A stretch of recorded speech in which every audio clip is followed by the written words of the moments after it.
Pak. Ya? Abang ada benda nak cakap. Abang cakap apa? Abang rasa abang nak kerja kat bandar.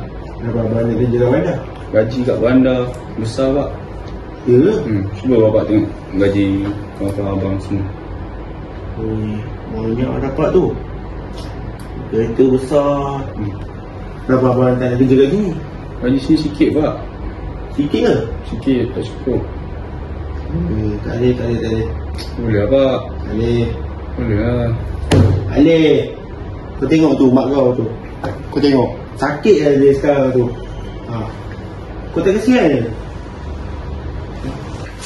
Abang, dengarlah cakap bapak tu.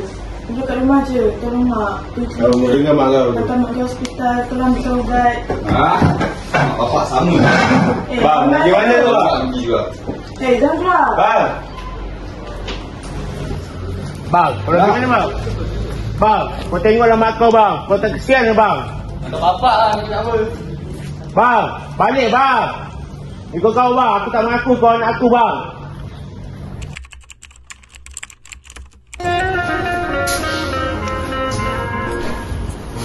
Kita boleh jawab orang bang. Kenapa sedih? Abang tak rindu kat anak kita ke? Tahun ni kita raya berdua je. Abang tak rindu pun. Kau tengok dia keluar rumah tu, abang tak ajar pun dia macam tu. Walau macam mana pun dia tetap anak kita. Satu-satunya anak kita. Tak ada. Abang tak mengaku pun dia anak abang. Assalamualaikum. Salam. Rus. Baik. Baik juga Rus. Baik. Ya. Tahu Rus. Aku dah cuba pujuk dengan dia. Dan dengan juga Rus. Aku tak risau tahu orang tu. Ya Rus. Sedap.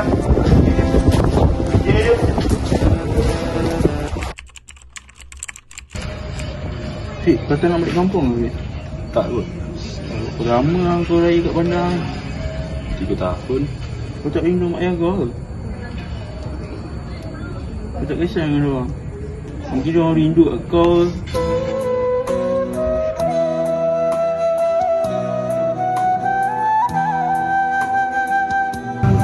Salah juga pemarah dia tu. Harap-harap dia balik lah. Nanti dia balik tu.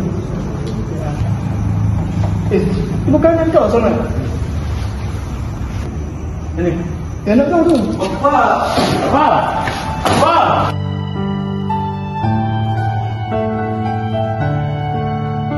Wow. Pak, makan Pak. Makan apa juga? Apa marah-marah abang? Apa? Apa bang?